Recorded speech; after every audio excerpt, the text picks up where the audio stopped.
안녕하세요. 국민의힘 국회의원 조정훈입니다. 오늘 저는 아주 소중한 분의 출마 선언을 도와드리기 위해서 이 자리에 섰습니다.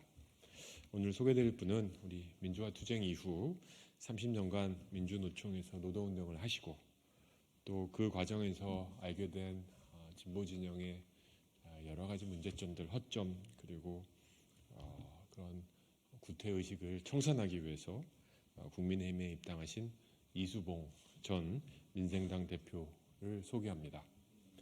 이수봉 전 민생당 대표는 이번 22대 총선에서 국민의힘 후보로서 계양갑에 출마할 예정이십니다. 이수봉 전 대표는 현재 인천경제연구소 연구소장이시고 제20대 대통령직 인수위원회 자문위원이셨고 무엇보다 더 중요한 것은 제3지대의 상징이었던 민생당의 대표이시고 또 인천광역시당 위원장을 지내셨습니다. 오늘 이수봉 전 대표의 국민의힘 입당과 출마 선언을 통해서 인천 지역에 커다란 힘이 될 뿐만 아니라 이번 총선의 큰 화두의 하나인 586 운동권 정치 세력의 청산에 누구보다도 힘을 내서 앞장서 주실 것으로 확신합니다. 그럼 이수봉 전 민생당 대표의 출마 선언의 변을 듣도록 하겠습니다.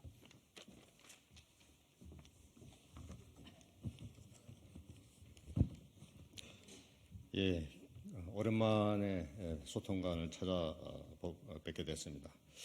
기자회견문을 읽도록 하겠습니다. 국민과 계양시민께 보내는 편지일입니다. 국민 여러분, 계양시민 여러분, 2차 정치혁명을 시작합시다. 사랑하는 국민 여러분, 안녕하십니까? 이수봉입니다. 저는 노동운동, 제3정치운동, 사회운동가로 40년의 세월을 보내온 사람입니다. 저는 운동권 청산이라는 구호가 나온 이유에 대해 안타깝지만 동의하지 않을 수가 없습니다. 왜냐하면 저 자신 운동권의 잘못된 노선을 바꿔보겠다고 하다가 좌절한 사람이기 때문입니다. 그러나 잊지 말아 주십시오. 지금 이 순간에도 이름 없이 이 땅의 민주화를 위해 바닥에서 땀 흘리는 순수한 운동가들이 살아있고 숨쉬고 있습니다. 저는 그들의 명예를 결코 훼손해서는 안 된다고 생각합니다. 지금 제가 분노하지 않을 수 없는 것은 민주화운동 세대들의 피와 땀을 이용해서 국회의원 배지를 단 자들의 독선과 위선 행태입니다. 민주화운동의 성과를 독점하고 출시한 그들은 진보라는 간판을 내걸었지만 진보의 가치를 배신했습니다.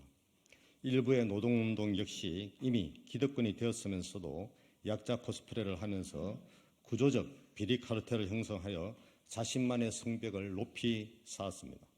국민들의 정당한 반일 감정, 약자에 대한 공감과 연대식 등 모든 선한 감정들을 이용해서 오로지 윤 정권 타도라는 정치적 목표로 몰아갔습니다. 그들은 국민들의 정부에 대한 정당한 불만과 분노를 이용하고 정폭시켜서 대한민국의 정체성을 부정하고 국민을 분열시켜 왔습니다. 공작으로 정치를 대체해왔고 그 결과 대한민국의 정치가 실종되었습니다. 이런 것들이 민주화 운동에 올라탄 타락한 운동권 정치 세력이 저지른 잘못들입니다. 저는 분명히 말씀드리고 싶습니다. 대한민국의 진짜 진보는 새로운 자유민주주의를 만들려고 하는 국민의 힘이지 북한 전체주의 눈치나 보고 헌법에 자유를 삭제하려고 시도하고 구조적 기득권 카르텔의 수호자로 전락한 더불어민주당이 아닙니다. 국민 여러분, 마지막까지 제3정치의 희망을 붙잡고 몸부림치던 제가 그 줄을 놓아버린 이유에 대해 설명드리겠습니다. 2012년 처음 정치를 시작할 때 저는 당시 민주당의 가짜 진보 행세에 실망했지만 보수우파 정당에도 동의하기 어려웠습니다. 그래서 새정치추진위, 새정치민주연합, 국민의당, 바른미래당을 거쳐 민생당 대표까지 하게 되었습니다. 비록 당명은 여러 차례 바뀌었지만 이 정당들은 양당 정치 극복이라는 가치를 가진 하나의 당이었습니다. 제가 철새처럼 이리저리 당을 옮겨 다닌 것이 아니라는 것을 말씀드리는 것입니다. 바른미래당이 총선에서 창패한 후에 호남을 지지기반으로 하고 있던 민주평화당과 대한신당을 합하여 민생당을 만들었고 그 세 개파가 저를 합의 추대하여 당의 비상대책위원장을 하게 되었습니다. 오직 어음도 없는 제3당의 이름을 알리기 위해 서울시장 후보로 출마하여 수봉행이라는 애칭을 얻기도 했습니다. 그러나 이런 저의 노력은 당 재산을 노린 세력들과 사법부와 중앙선관위의 무책임한 행정으로 무산되었습니다. 이것은 얼마 전 이준석 대표가 주호영 비대위원장 권한에 대해 무효임을 주장하는 가처분 신청이 법원에 의해 받아들여져서 당이 공중분해될 위기에 처했던 것과 유사한 사건이었습니다. 국민의힘은 그래도 워낙 시선이 많아서 사법부의 부당한 개입을 차단할 수 있었지만 힘 없는 원외 정당인 민생당은 전혀 주목을 받지 못했습니다. 결국 그런 무관심 속에 저는 직무 정지 상태에서 정치활동을 봉쇄당했고 3년 동안 민생당은 정치꾼들의 사냥터가 되어버렸습니다. 지금 논란이 되고 있는 민생당 문제는 바로 전 김명주 사법부와 중앙선관위의 책임이 없다고 할 수 없습니다. 저는 국민의 세금을 낭비하는 이런 사태를 막기에 단식도 하고 법정 투쟁도 했지만 아무런 효과가 없었습니다. 양당 정치의 대안을 추구하던 재신당의 마지막 노력은 이렇게 허무하게 끝장이 났습니다. 사랑하는 국민 여러분, 제가 이런 과정을 길게 설명드리는 이유는 제3정치운동을 10년 넘게 온 사람이 왜 그 노력을 포기하고 국민의힘 후보로 출마하는지에 대해 소상히 말씀드리는 것이 공직 출마 후보자로서 국민에 대한 예의이자 도리라고 생각하기 때문입니다. 두 가지입니다. 제3의 대안신단들이 탈이념을 표방하지만 이것은 잘못된 노선입니다. 잘못된 이념이 문제이지 올바른 이념은 반드시 필요합니다. 참다운 시대 정신을 외면하고 탈이념을 강조하는 것은 결국 지진이 와서 건물이 무너질 판인데 건물 내부의 인테리어나 손보자는 이야기와 같습니다. 북한 정권의 핵 위협은 우리가 모른 척하고 있을 일이 아닙니다. 더 강하게 자유민주주의 이념으로 무장하고 지킬 각오가 없다면 대한민국도 없고 따라서 민생도 없습니다. 대한민국 정치에서 핵무기로 위협하는 북한이 존재하는 한 국민의 의지를 결집할 강력한 자유민주정당이 불가피하다고 생각합니다. 둘째로 비록 아무리 명분이 좋아도 올바른 이념과 그 실행 주체가 없다면 신당은 선거용 떴다방에 불과합니다. 그런 떴다방으로 국민을 더 이상 속이는 정치를 할 수는 없었습니다. 제가 걸어온 길을 보시다시피 정치혁명은 정치권의 노력만으로 되는 것이 아니고 사법부의 혁신, 정부의 혁신, 그리고 국민 모두의 혁신이 함께 진행될 때 가능합니다. 따라서 지금 혁신의 지체는 윤 정부에게만 그 책임을 물을 수는 없다고 생각합니다. 정치인이라면 함께 고민하고 책임지는 자세가 필요하다고 생각합니다. 지금 대한민국의 정치는 혼란 그 자체입니다. 그러나 제가 분명히 말씀드릴 수 있는 것은 이번에는 부패, 종북 정치 집단이 되어버린 이재명 정치 세력을 심판하는 것이 그 어떤 것보다 급한 국가의 운명을 건 사활적 문제라는 것입니다. 물론 저도 마찬가지로 국민의힘이 더 혁신하고 더 바뀌어야 한다는 것을 잘 알고 있습니다. 그러나 더 중요한 것은 내가 변화하지 않으면 아무것도 변화시킬 수 없다는 점도 분명하다고 생각합니다. 국민 여러분께 간절히 호소드립니다. 이번 총선은 모든 국민들의 삶을 결정하는 결정적 시기입니다. 이번 총선은 대한민국의 발전을 가로막고 민생을 무책임한 도탄에 빠뜨리는 가짜 진보 정치 세력인 이재명 민주당을 심판하는 선거입니다. 이 시대적 과제 앞에 모든 대한민국의 정치 세력은 대동단결하여 국민의 힘을 하나로 모아내야 하는 엄중한 시기입니다. 그래서 저부터 백의 종군하는 자세로 국민의힘에 돌멩이 하나라도 보태고자 합니다. 인천 계양갑 지역은 제가 2016년 20대 총선에서 제3당인 국민의당 후보로 출마했던 지역입니다.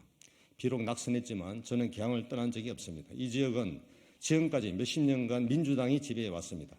송영길 의원은 계양을 이재명의 방탄조끼로 헌납하고 자신의 정치적 입지를 도모하다 부정부패 혐의로 감옥에 있습니다. 계양갑의 유동서 의원 역시 송영길 의원과 함께 여러 가지 의혹이 제기되고 있습니다. 부패는 독버섯처럼 퍼지고 카르텔은 독버섯에서 나온 이익을 나누면서 더 단단해지고 커지는 법입니다. 계양의 모든 이권은 특정 정당 소속 인사들이 독점하고 있습니다. 결과적으로 이 지역에서 민주당이 아닌 정치 세력은 숨도 못 쉬고 재생산 자체가 불가능한 불모지대가 되어 있습니다. 민주당 집권 동안 상가는 점점 낙후되고 삶의 질은 피폐한 대표적 지역이 되어가고 있습니다. 계양은 그린벨트가 70%를 차지하는 만큼 새로운 개발이 필요한 지역입니다. 선거 때마다 나오는 이야기지만 실천이 안 된 이유는 계양을 지배했던 정치인들의 무책임과 무능 때문입니다. 저는 먼저 교통의 사각지대를 없애겠습니다. 인천시에서 진행 중인 홍대 연장선 2호선을 확정하여 서운역, 효성역을 착공할 수 있도록 하겠습니다. 재개발, 재건축의 활성화를 위하여 서운동, 작전동, 효성동의 중공업 지역을 주거지역으로 용도 변경하여 주거 환경을 개선하고 이 지역의 시설을 현재 진행 중인 계양산업단지로 이전하도록 하겠습니다. 확보된 공간을 이용해서 모든 계양 구민들이 15분 안에 걸어서 이용할 수 있는 축구, 테니스 등 체육공원과 수영장, 그리고 생활밀착형 도서관을 이용할 수 있는 15분 선례권을 추진하겠습니다. 계양구의 모든 길에는 방치된 쓰레기 대신 꽃향기가 삶의 아름다움을 느끼게 만드는 대대적인 환경 개선을 추진하겠습니다. 민원이 있어 동사무소에 들렀을 때 소리나는 불편한 의자가 아니라 계양의 주인임을 느끼게 할 수 있는 편안한 의자로 다 바꾸겠습니다. 계양에 거주하는 모든 어르신들께 형식적이고 무의미한 노인 일자리가 아니라 새로운 제2의 삶을 설계할 수 있는 일자리를 제공하겠습니다. 단순한 서울의 베드타운이 아니라 계양의 독자적 생활 문화 공간으로 바꾸겠습니다. 모두 계양으로 이사 오시면 좋겠습니다. 저는 계양의 시민으로 30년을 살아왔지만 지금처럼 당혹한 때가 없었습니다. 계양 시민은 이재명 비를 감싸주는 방탄조끼가 아니고 가짜 진보 정치 세력의 호구도 아닙니다. 이재명 대표나 유동수 의원은 진짜 피땀 흘려 민주화운동을 한 적이 없습니다. 그들이 감히 민주화운동의 성과를 독식하면서 기득권 카르텔을 형성하고 모든 이권을 독차지해 계양 주민의 삶을 피폐하게 만드는 것을 더 이상 묵과할 수가 없습니다. 계양 시민을 위선적 진보정치의 반탄조끼로 이용하는 것은 더더욱 용납할 수 없습니다. 지금 계양에서 일어나고 있는 일은 바로 대한민국에서 일어나고 있는 일의 축소판입니다. 저는 그래서 1982년 전두환 군사 정권의 짱돌을 들었던 그 심정 그대로 부패한 민주당을 심판하고자 계양갑에 국민의당 후보로 출마할 것을 결심했습니다. 윤석열 정부의 탄생이 종북 전체주의로 가는 것을 막는 1차 정치혁명이었다면 이제 진정한 새로운 자유민주 체제를 주체를 만드는 2차 정치혁명이 시작되어야 합니다. 대한민국은 지금 부패 정치 청소의 시간이고 이번 총선이 마지막 기회입니다. 국민 여러분 그리고 계양 시민 여러분 함께 해주시길 부탁드립니다. 감사합니다.